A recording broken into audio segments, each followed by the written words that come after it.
Buff Audiobook Indonesia. Bagaimana keadaan suamiku, Prana? Semuanya mundur, selamatkan para warga. Apakah ibumu tak pernah bercerita bagaimana kakekmu memperjuangkan tanah ini demi kalian?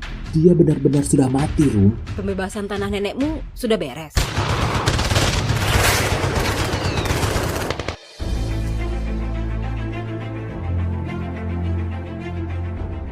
Sebuah cerpen yang ditulis oleh Mulia Ahmad El-Kazama berjudul Cinta yang Tak Pernah Usai, dinarasikan oleh Kak Nas dan Syira.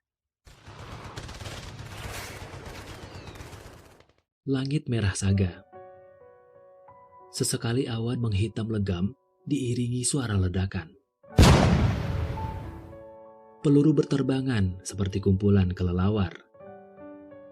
Riuh rendah jerit tangis membahana memenuhi angkasa raya. Semuanya mundur, selamatkan para warga. Sebuah teriakan keras itu seolah tertawan rasa takut yang mencekam. Mas, apa yang harus kita lakukan? Kita sudah terkepung, tidak ada jalan keluar. Ujar seorang prajurit setengah meringis karena luka di tubuhnya. Sang komandan yang dipanggil Mas terdiam sejenak. Bawa warga ke perbatasan desa. Aku akan mengecoh para penjajah itu, kata sang komandan tegas. Tanpa ragu, prajurit bersimbah darah itu bergegas menemui warga yang kebanyakan para wanita dan anak-anak. Mereka telah diamankan di sebuah peribadatan. Bersama prajurit yang lain, warga dibawa ke perbatasan desa.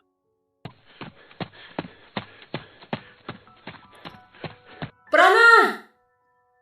Seru seorang perempuan kepada prajurit yang terluka itu. Ia pun menoleh. Rumi? Bagaimana keadaan suamiku, Prana? Tanya Rumi yang berbadan dua. Prana terdiam. Ada gurat cemas terlukis di wajahnya. Mas Jaka akan baik-baik saja, Rum. Tenanglah. Sekarang kita evakuasi warga ke perbatasan desa lewat jalur rahasia. Ayo, tidak ada waktu lagi. Kata Prana sambil menggamit tangan Rumi. Sementara hati Rumi diliputi rasa khawatir yang luar biasa. Jangan biarkan anakmu ini lahir tanpa bapak, Mas. Batin Rumi seraya mengelus-ngelus perut buncitnya. Tanpa diduga, sekelompok prajurit datang membantu dan bergabung bersama warga, berjuang mempertahankan tanah leluhur mereka. Pertempuran sengit terjadi. Banyak warga meregang nyawa di medan perang. Namun, sebagian yang lain semakin gigih mengusir penjajah dari desa demi kemerdekaan anak cucu mereka nanti. Alhasil, semangat dan kerja keras mereka, para warga dan prajurit bantuan, tidak sia-sia. Penjajah kalang kabut dan berhasil dipukul mundur. Bagaimana Mas Jaka, Prana? Apakah kamu menemukannya? Setelah keadaan membaik, kembali Rumi bertanya. Prana bungkam 1000 bahasa. Tak tahu harus menjawab apa. Ia tidak ingin melihat Rumi bersedih hati karena akan mengganggu perkembangan janin dalam kandungannya. Namun, Rumi bisa membaca mata Prana yang menatapnya penuh rasa iba. Perempuan muda itu pun menangis sambil memegangi perutnya. Butiran bening meleleh dari kedua mataku. Ada rasa haru mengaduk-aduk kalbu. Kisah demi kisah yang dituturkan seorang wanita renta membuatku tak bisa berkomentar apa-apa. Sikap pahlawan dalam kisah itu benar-benar menelanjangi diriku. Lalu, apakah Mas Jaka kembali, Nek? Tanyaku parau. Wanita berusia lanjut itu tersenyum tipis seraya mengusap bulir-bulir embun yang menuruni kedua pipinya. Pandangan matanya menerawang jauh. Sepertinya ia enggan menjawab pertanyaanku itu. Perih, mungkin itu yang ia rasakan sekarang. Oh iya, kenapa kamu datang kemari? Nenek yakin kamu punya alasan lain selain ingin mengunjungi wanita bau tanah sepertiku ini. Nada bicara nenek terkesan menyelidik. Atau jangan-jangan ia bisa membaca pikiranku. Desa ini adalah peninggalan leluhur kami. Darah tumpah, nyawa pun melayang demi membebaskan tanah ini dari tangan para penjajah. Aku tak rela siapapun merebutnya. Kembali aku teranyak. Bagaimana ia tahu tujuanku datang ke desa ini? Tapi proyek ini juga salah satu usaha pemerintah untuk mengenang perjuangan para pahlawan, Nek. Jelasku. Damar, Seru nenek dengan nada tinggi dan bola mata membulat. Bibirnya bergetar. Apakah ibumu tak pernah bercerita bagaimana kakekmu memperjuangkan tanah ini demi kalian? Nada suara nenek semakin tinggi. Aku terdiam. jangan karena kalian telah menjadi orang besar lalu menjual tanah penuh kenangan juang ini seenak perut kalian. Sampai kapanpun aku tidak akan pernah menyerah untuk mempertahankan semua ini. Lanjut nenek. Sorot matanya memandangku nanar. Lagi-lagi aku bungkam. Ada pergulatan hebat terjadi dalam hatiku. Malam kian larut. Sedetik pun mataku sulit terpejam. Seperti ada sebatang korek api mengganjal kelopak mata. Deretan kejadian demi kejadian masa silam terekam dalam benakku. Kisah seorang pahlawan kemerdekaan bernama Jaka Laksana yang rela berkorban demi menyelamatkan nyawa warganya. Juga perjuangan seorang wanita bernama Rumiati dalam sebuah penantian panjang. Menanti suami kembali dari medan perang dan bagaimana ia membesarkan anaknya seorang diri yang tak lain adalah ayahku sendiri, Bayu Pinulung. Tiba-tiba handphoneku berdering. Gawat Pak Damar. Suara di seberang. Panik. Ada apa John? Tanyaku ikutan panik. Pak Darto besok ingin ke lokasi Pak. Jadi mau gak mau warga harus meninggalkan desa esok pagi. Tutur Jono, pesuruhku. Tapi warga belum membebaskan tanah itu, John. Sanggahku. Perbincangan pun berakhir. Aku bingung bukan kepalang. Antara proyek Pak Darto, pengusaha kaya raya, atau tanah leluhurku, tempat di mana ayahku dilahirkan. Kalau aku memilih membela yang nomor 2, tentu akan mengecewakan hati ibundaku tercinta. Sebab ibu sangat berharap aku mendapatkan tanah itu tanpa kesulitan. Berkali-kali aku memeras otak mencari jalan keluar, tapi belum juga menemukan solusi yang tepat. Hatiku bimbang. Ada semburat rasa keberatan jikalau tanah penuh kenangan itu dijadikan proyek perusahaan tempatku bekerja. Tapi sebagai anak buah yang dipercaya memegang proyek ini, aku tak boleh menyia-nyiakannya begitu saja. Terlebih, ibu begitu dekat dengan Pak Darto, lelaki tua yang usianya terpaut beberapa tahun di atas ibu. Lalu, apakah demi popularitas itu, aku mengorbankan tanah leluhurku sendiri? Tanah yang dibela dengan kucuran darah dan nyawa para pahlawan tanpa penghargaan. Hati nuraniku benar-benar tak menerima.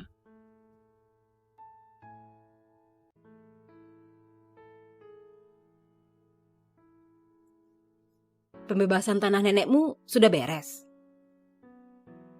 Tanya ibu ketika sarapan pagi. Aku ragu bisa memenangkannya, Bu. Jawabku. Spontan ibu menggebrak meja makan. Kamu jangan lemah. Kamu laki-laki tulen dan hebat. Jangan kalah dengan wanita bau tanah itu. Kata ibu sedikit kasar. Tapi beliau yang melahirkan ayah, Bu. Sanggahku. Wanita renta itu mertua ibu sendiri kan? Nenek kandung Damar. Lanjutku dengan nada sedikit tinggi. Ibu menatapku tajam. Matanya membulat. Gejolak amarah begitu terasa mendidih dalam dadanya. Kamu berani melawan ibumu sendiri, Damar? Ucap ibu. Aku terdiam. Detik kemudian, aku melangkah pergi meninggalkan ibu sendiri. Aliran sungai mengalir begitu syahdu. Sesekali terdengar gemericiknya saat berjatuhan di dataran yang lebih rendah. Angin pun sepoi menerpa wajahku, menghapuskan penat yang bergelayut pada batang hatiku. Aku bisa bernafas lega pagi ini, sebab Pak Darto membatalkan kunjungannya melihat lokasi tanah yang ingin dikuasainya lewat tanganku. Banyak yang tidak kamu ketahui tentang ibumu, Nak. Lirih nenek, namun terdengar begitu jelas di telingaku. Apa maksud nenek? Aku menautkan kedua alis mata, tanda tak mengerti. Kemudian kami berdua duduk di sebuah batu besar yang berada di tepi sungai. Kisah demi kisah nenek tuturkan begitu memukau. Fakta pun ia beberkan seperti menayangkan sebuah film bioskop, jelas dan gamblang. Mendengar apa yang dituturkan nenek, aku tak hentinya dikejutkan dengan realita yang ada. Aku benar-benar tak menyangka bahwa ada konspirasi dalam kematian ayah. Sebuah kejadian yang membuatku syok. Jadi ayah dibunuh, Nek? Tanyaku sedikit gusar.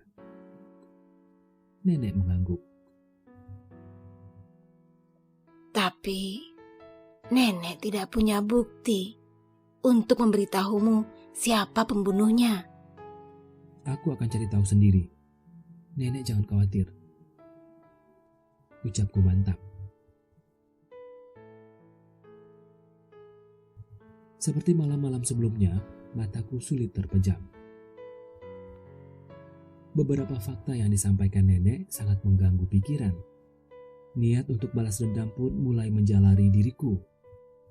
Kematian ayahku beberapa tahun lalu memang menyisakan kejanggalan dan tanda tanya besar. Aku sempat curiga pada seseorang, tapi tak punya cukup alasan untuk membuktikannya. Aku harus mencari tahu sendiri. Ya, itu jalan satu-satunya.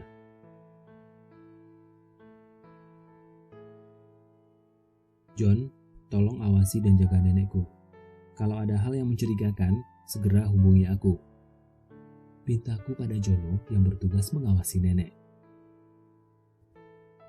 Jangan khawatir, Pak. Saya akan mengawasinya. Balas Jono. Aku pun lega. Baru beberapa detik memejamkan mata, Jono menelpon.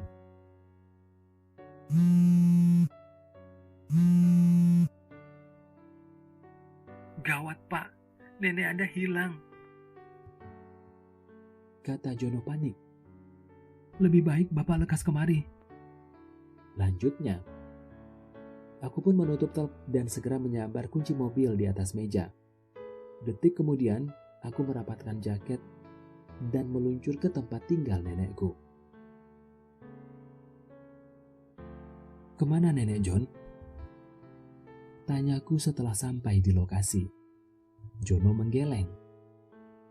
Salah satu warga yang mengetahui kejadian itu bertutur bahwa beberapa jam yang lalu, seorang wanita berambut sebahu dan dua lelaki berpakaian serba hitam mendatangi rumah nenek.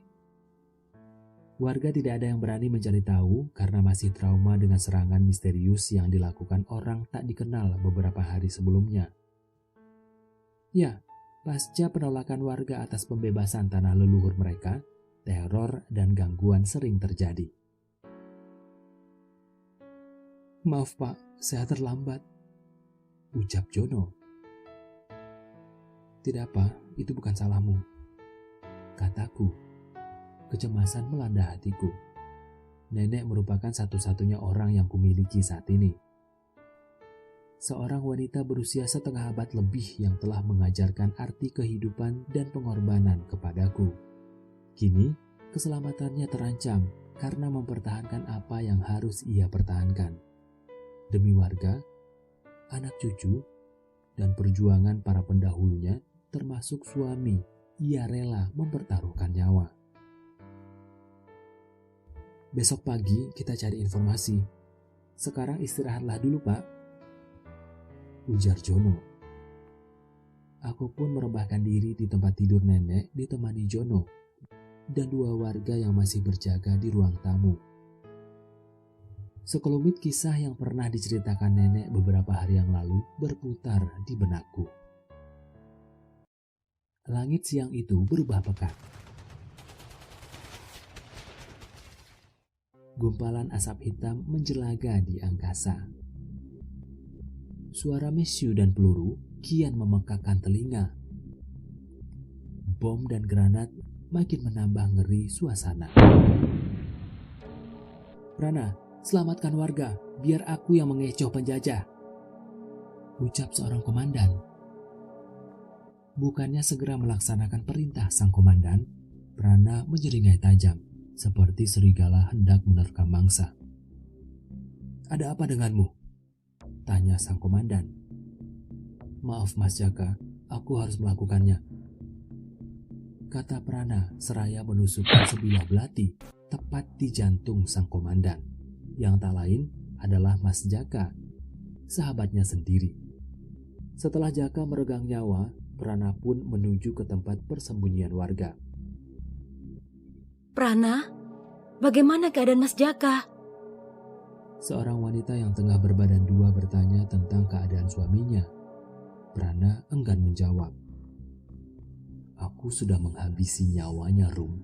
Maaf, ini aku lakukan karena aku begitu mencintaimu dan tak ingin kehilangan dirimu," gumam Prana dalam hati. Keadaan desa semakin membaik. Prana berusaha menghibur Rumi yang sedang lara menunggu suaminya kembali. Prana tak ingin janin dalam kandungan Rumi mengalami gangguan, sebab akan mengancam nyawa wanita yang dicintainya. Perhatian dan kasih sayang Prana curahkan untuk meluluhkan hati Rumi. Setelah jabang bayi lahir, Prana semakin gencar mencari muka di depan ibu dari anak sahabat yang telah dibunuhnya itu. Berkali-kali Prana membujuk Rumi untuk menikah dengannya. Tapi janda beranak satu belum bisa melupakan mendiang suaminya.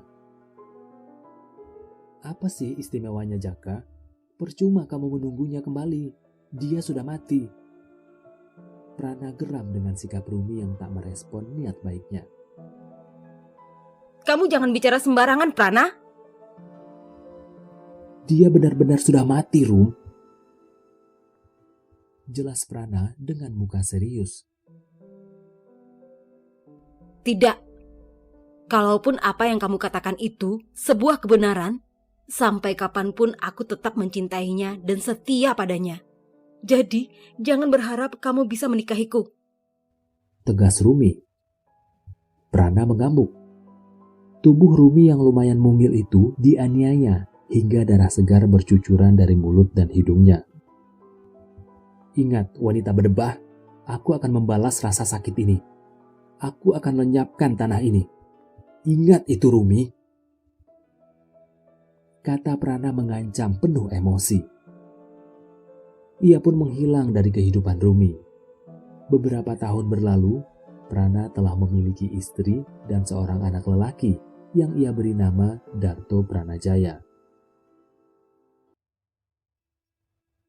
Sudah 2 hari nenek menghilang. Pagi ini aku berencana mendatangi kantor polisi untuk meminta bantuan. Kulihat ibu sedang menelpon seseorang saat aku hendak berpamitan. Lamat-lamat, kudengar perbincangan ibu. Mas, bagaimana ini? Damar masih belum menyerah. Ia terus mencari nenek peot itu. Atau kita habisi saja wanita bau tanah yang sangat menjengkelkan itu, agar dendam ayah terbayarkan. Dadaku bergemuruh, tulang belulangku remuk redam. Apa yang baru saja kudengar dari mulut ibu bagaikan petir yang menyambar tubuhku, menyulut kobaran api dalam hatiku. Aku benar-benar tak menyangka ibu sekejam itu. Baiklah mas, aku menurut saja. Lagi pula, Mas Bayu sudah kita lenyapkan. Tinggal si nenek renta itu. Aku masih berdiri di balik dinding, tak jauh dari tempat ibu menelpon. Kulihat ibu meletakkan handphonenya di meja dan pergi ke kamar kecil. Dengan sigap aku menyambar handphone tersebut dan mencari tahu siapa lawan bicara ibu yang dipanggil Mas tadi. Mataku terbelalak. Pak Darto, kakak kandung ibu. Tubuhku lemas seketika. Beberapa polisi mengamankan Pak Darto dan Marlina, adik perempuannya, karena terjerat kasus pembunuhan berencana dan sejumlah kasus terselubung yang selama ini dijalankan oleh perusahaan yang dikelola lelaki tua bangka itu. Tatapan ibu begitu sinis kepadaku. Sepertinya ia sangat marah dan kecewa padaku. Biarlah. Aku lebih kecewa pada orang yang telah mengakhiri hidup ayahku dengan bengis. Dan hampir saja aku kehilangan nenek Rumi, wanita yang telah melahirkan ayahku. Yuk kita pulang, Nek, kataku sambil merengkuh tubuh nenek setelah polisi membawa ibu dan Pak Darto pergi ke lembaga pemasyarakatan, menunggu keputusan sidang akan kasus pembunuhan yang dilakukan mereka. Tanah leluhur merupakan tanah suci, tanah yang diperjuangkan dengan cucuran darah dan semangat kemerdekaan. Meskipun aku terlahir dari rahim perempuan yang ingin membumi hanguskan tanah ini, tapi aku adalah benih dari lelaki yang terlahir dari rahim cinta seorang wanita perkasa dan setia. Rumiati, kenangan yang ditinggalkan oleh Jaka Laksana, seorang pahlawan sejati yang begitu mencintai rakyat dan tanah leluhurnya.